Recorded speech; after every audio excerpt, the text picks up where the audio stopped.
My life. Seems Miss Lily's truly in love. Come on, you know, and I know.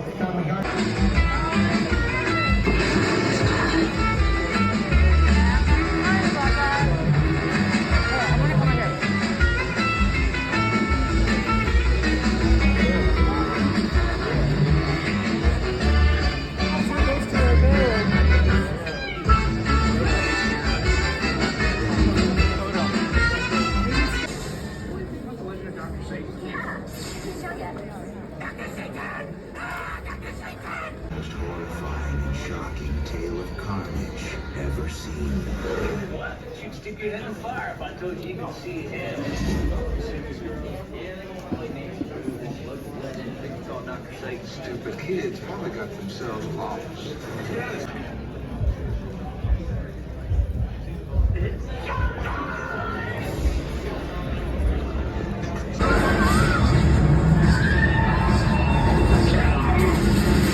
Has been made. Do you feel that my dreams of Project Pure Wolf are futile? Nein, wer kann mir sagen?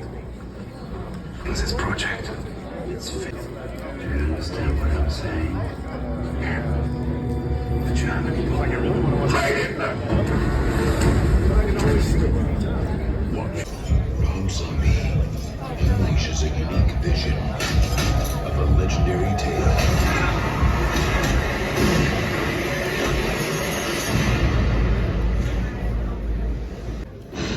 In the face of evil.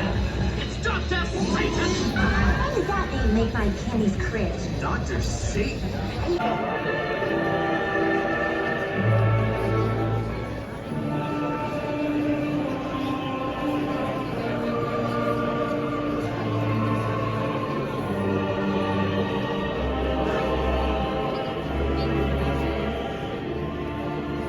What do we got tonight? That's right, the 20th anniversary of House of a Thousand Corpses. Come on! Yes, it is the 20th anniversary of House of Monster Magnet opened up for White Zombie at the Metropole in Pittsburgh. So, great anniversaries. Should have been there. We all jumped off backwards. What a time to be alive. Okay, we got the 20th anniversary. On Channel 68, Halloween Eve, the marathon. I'm your host, your ghost host, with the most, Dr. Wolfenstein. House of a Thousand Corpses, say hello to Rob Zombie and Sheri Zombie.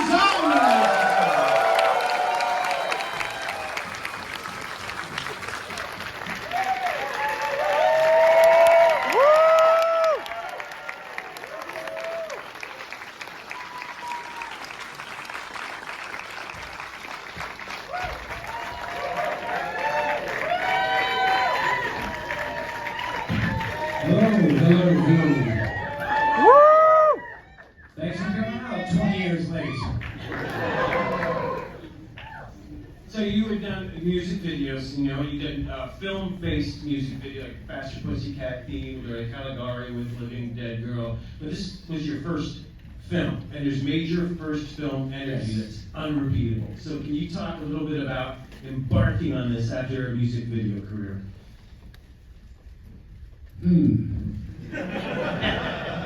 Well, it was kind of, when I think back on making this movie, it's just, I can't remember it very well, for one. Like people, how did it happen? And I don't really remember that good. Like it seems like every little thing would be so, it's such a big moment, but I don't know, I don't remember. Which is so weird, because usually I'm the one that doesn't remember, and you remember everything. That's true. But it all kind of happened in a weird way. It's never been as easy again to make a movie as it was to make this movie.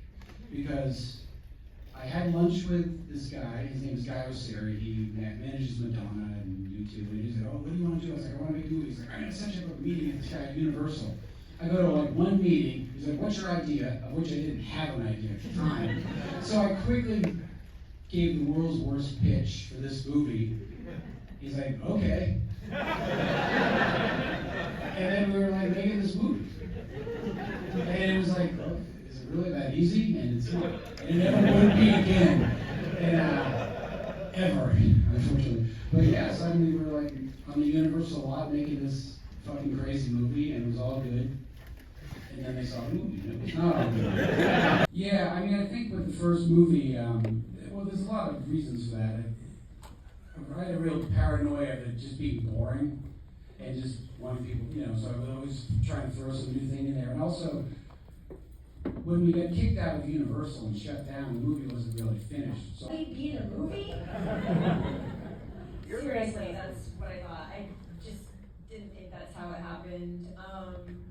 It was just something fun we worked on together, and we were really hands-on with everything, and I just sort of went along with it. It wasn't an intention of mine or a goal of mine, but it just sort of happened organically with just us two weirdos doing stuff in the house. Mosley, earlier in the year, I didn't know him before that, and then I realized, oh, he lives right down the street. I'm like, yeah, I'll put him in the movie too. Yeah. And I did Chris Hardwick, and I was like, oh, put Chris Hardwick in the movie. Then I'm like, what did Chris Hardwick act? Like, he could, but I didn't actually know about it at the time. And it was just, like, the process, the brain function was none making this almost. Now, but I mean, I was just like, hey, whatever, wing it, and it's, you know, like, well, now they see it, they didn't see it. You know. Yeah, I would just go for people that I thought were quirky. And actually, like, say, someone like Walton Goggins, his headshot was really kind of dashing. And I was like, he's like this handsome guy. But he came in, he was not handsome, but he's quirkier than that, you know.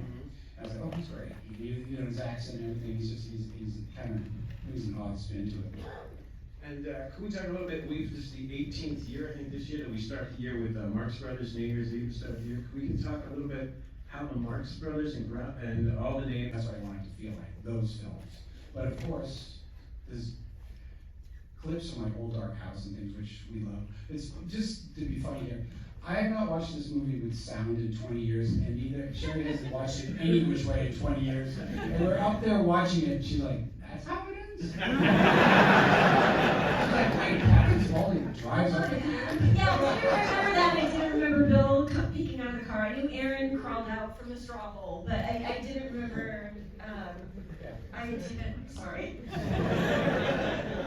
Well, we walked in and we're like, oh, it's the pussy beggar scene. And you're like, nope. I did that. Oh my god. Well, what do you remember?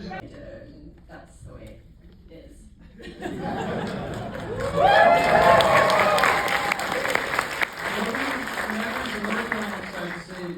How are they to do scenes with? Know what each other want? He feels Arsenal. What do you think about that? Do we have a shorthand?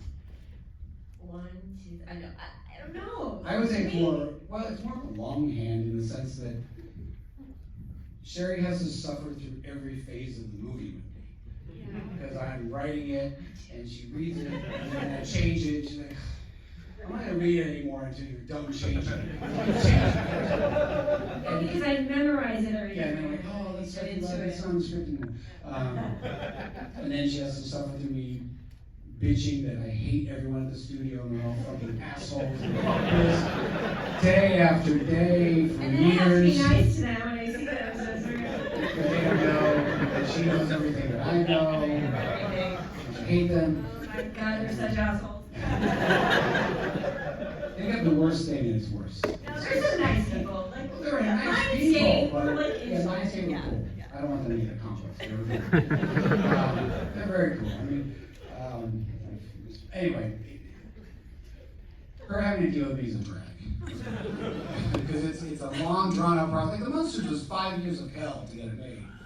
You know, like, everyone else can roll in, put their cape on, and go, hey! Just get here 5 years of me complaining.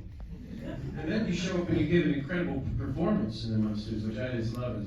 thank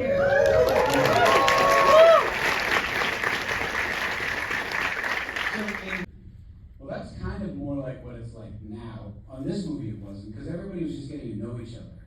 You know, like, there was no, I had a little bit of rehearsal time with Sid and Michael J. Pollard, a little bit of that. Yes, but Rain, Chris, Oh, yeah, that's Jen, funny. and Aaron would come over to the house and we would all rehearse. Yeah. And then Rain would jump in the pool with his underwear on. We take all his clothes off And- except his tidy whities and Yeah. jump in our pool. Yes, inappropriate. Yeah. Work. Yeah, it worked. Yeah, so Worked that for the was like character. our bonding, you know. Yeah, that's right. Right. Yeah. Right, I'm wrong. Yeah. Same thing for Nova. Yeah. All I remember is trying to rehearse and Michael J. Paul kept on, hey, Ron, I want to get out of here. It's Kentucky Derby today. Kentucky Derby? Does anyone have any weed? Well, yes, first time I shoot, it shows up as That was me, not Michael. yeah, well, no, that was Michael too. He's asking for weed, but he shows up, this might have been my first night shooting. He goes, hey, Rob, I'm working on 2 movies. He's talking to us usually, and I got 2, I'm not sure which one this is. And he wasn't trying to be funny. Every movie we got at least one guy, but I have to go to the other end. Okay, so-and-so is clearly cuckoo. You gotta have to rein them in somehow, get them to their mark. Biggest fan from Mexico here. We came all the way from Mexico to be here. It's such an honor. I thought Laura Kane was a drag. I just want to thank you for always giving us something to look forward to. And my question, Brendan Fraser recently won the Oscar, and he gave an interview of working with you in Airheads. Any cool memories with Brendan? Oh, yeah, oh, that's cool. Yeah, Airheads was really cool because, again, I don't remember that much. We weren't there that long. And we just did that one little concert scene, and everybody in the movie was kind of like, I didn't know who Brendan Fraser was at the time. Barely knew who, like, Adam Sandler was or Chris Farley. I mean, everybody was like right on the edge of like superstardom. I think we're most excited about Steve Buscemi because I just remember not understanding movies and playing the concert scene too hard, and I immediately smacked myself in the face with the microphone. I was bleeding through the whole scene. Miserable. And then I remember you were standing on stage because the director Michael Lehman made you. He was like, "Oh, I thought you were an extra or something." He made you stand up on stage. I don't remember that. I remember that. Those what guys, was it? Was the premiere the Viper, or what was the Viper meeting? Oh yeah, we had a premiere. No, we had a premiere party for Airheads at the Viper Room, and White Zombie was playing, and Chris Farley was introducing us, right. And he was so wasted. He just kept throwing glasses of water in his face the whole time. We had pictures, Adam Sandler and Chris Farley and Tom Arnold for some reason. Hollywood. And everybody was insane, but those guys are all awesome. Yeah, those guys are super. And I see pictures of myself other places with Brendan Fraser. I'm like, where are we? I seriously don't know where we are, which is kind of weird. But no, those guys were all super cool, super nice. Awesome, thank you. Thank you.